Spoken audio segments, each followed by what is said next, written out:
Hello বন্ধুরা, welcome to my channel মেঘলা আকাশ। আজ রান্না হবে আমাদের বাড়িতে। রান্নাটা করবে আমার দিদি, নিরামিষি পাঁচমেচারি সবজির ডালনা। তো প্রথমে কড়ার মধ্যে কাঠখোলার মধ্যে শুকনো লঙ্কা, পাঁচফোড়ন আর তেজপাতা দেওয়া হয়েছে। এরপরে খুন্তি দিয়ে একটু নাড়াচাড়া করে নেওয়া হবে, নিয়ে এর মধ্যে একটু বেশি পরিমাণে সর্ষের তেল দেওয়া হবে। আমাদের সবজিগুলো কেটে ধুয়ে রাখা হয়ে গিয়েছে, রেডি করে রাখা হয়ে গিয়েছে সবজিগুলো। এরপরে কড়ার মধ্যে তেলটা গরম হয়ে গেলে এর মধ্যে সবজির মধ্যে কুমড়ো, বেগুন, আলু, লাল আলু, পুঁই শাক, পটল আর ঝিঙে। আপনারা চাইলে আরও সবজি অ্যাড করতে পারেন। তো এই সবজিগুলো দেওয়া হচ্ছে। আপনারা পুরোপুরি এই রান্নার ভিডিওটি দেখুন। আপনাদের এই নিরামিষি পাঁচমেচালি সবজির ডালনার রেসিপিটি আপনাদের অবশ্যই ভালো লাগবে। স্কিপ না করে পুরোপুরি ভিডিওটা দেখুন। তো বন্ধুরা, সব সবজিগুলো কড়ার মধ্যে ছেঁকে দেওয়া হচ্ছে। এরপরে খুন্তি দিয়ে ভালো করে নাড়াচাড়া করে নেবো, যাতে তেলের সাথে ভালো করে মিশে যায়।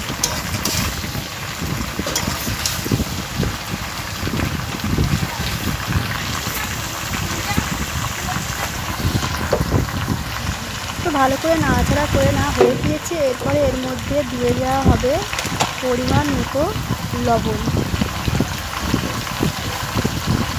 পরিমাণ মতো লবণ দেওয়া হয়ে গেলে এরপরে এর মধ্যে দেওয়া হবে অল্প করে হলুদের গুঁড়ো পরিমাণ মতো।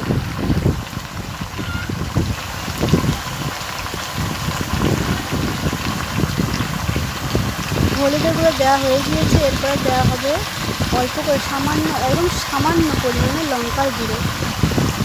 হলুদের থেকেও অল্প পরিমাণে লঙ্কার গুঁড়োটা দেওয়া হবে।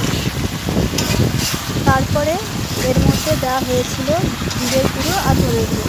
তো খুন্তি দিয়ে একটু ভালো করে নাড়াচাড়া করে নেওয়া হচ্ছে, যাতে মশলার সাথে ভালো করে মিশে যায়। মশলা বলতে হলুদের গুঁড়ো, লঙ্কার গুঁড়ো, জিরের গুঁড়ো আর ধনের গুঁড়ো ভালো করে নাড়াচাড়া করে নিচ্ছে।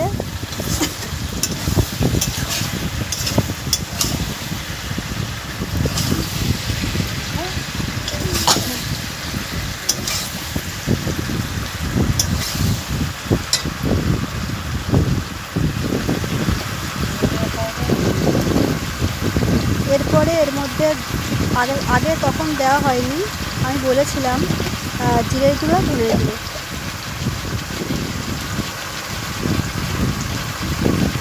জিরের গুঁড়ো, ধনের গুঁড়োটাও অল্প পরিমাণে দেওয়া হবে।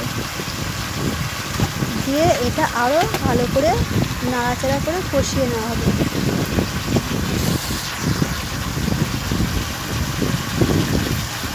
এরপরে এর মধ্যে দেওয়া হবে আদা। নিরামিষি রান্নার মধ্যে আদা দেওয়াটা খুব প্রয়োজন, কারণ আদার আলাদা একটা গন্ধ, খুব সুন্দর একটা গন্ধ হয় আর টেস্টও দারুণ হয়, তাই আদা দেওয়াটা মাস্ট। তো এর মধ্যে আদা দেওয়া হচ্ছে। আপনারা আদা ঘষা দিতে পারেন কিংবা আদা বাটা দিতে পারেন। তো এখানে আদা ঘষে দেওয়া হচ্ছে। এই রান্নাটা আমার দিদি করছে। তো বন্ধুরা, এই রান্নাটা করার সময় কিন্তু আমরা কোনো জল এখন পর্যন্ত ইউজ করবো না। এই সবজিটা পুরোপুরি সবজি থেকে তো আলাদা একটু জল উঠবেই, ওই জলে আর যেই তেলটা দেওয়া হয়েছিল সেই তেলের মধ্যেই সবজিটা ঢাকা দিয়ে দিয়ে সিদ্ধ করা হবে। তো ভালো করে কষিয়ে নেওয়া হচ্ছে।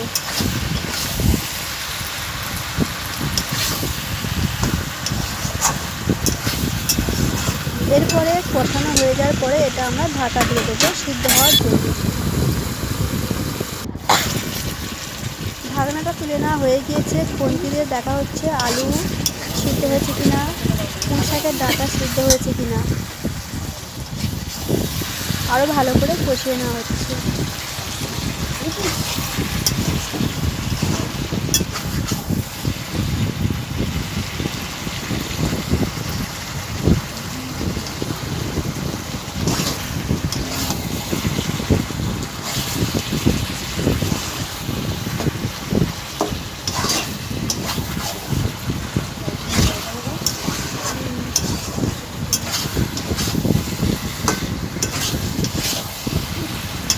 আমরা এই সবজির মধ্যে ঝিঙে দিয়েছি। আপনারা চাইলে ঝিঙে দিতে পারেন, নাও দিতে পারেন। খেতে কোনো অসুবিধা হবে না।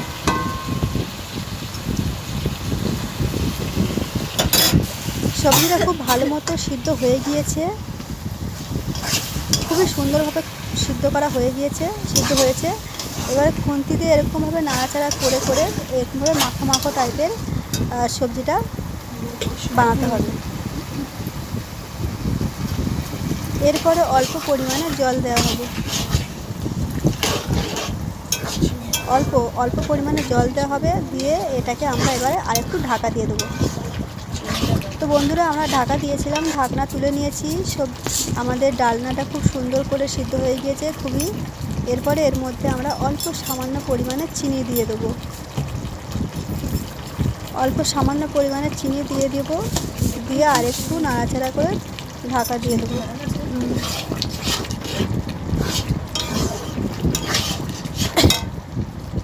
তো আমরা ঢাকনা তুলে নিয়েছি, আমাদের পুঁই শাকের পাঁচমিশালি সবজির ডালনা হয়ে গিয়েছে। যদি আপনাদের এই রেসিপিটি আর এই ভিডিওটি ভালো লেগে থাকে তাহলে অবশ্যই লাইক, শেয়ার, কমেন্ট এবং সাবস্ক্রাইব করে আমাদের পাশে থাকবেন নেক্সট ভিডিওটি দেখার জন্য।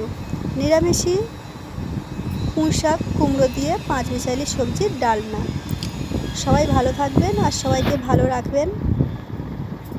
রান্নাটি দেখার জন্য সবাইকে অসংখ্য ধন্যবাদ।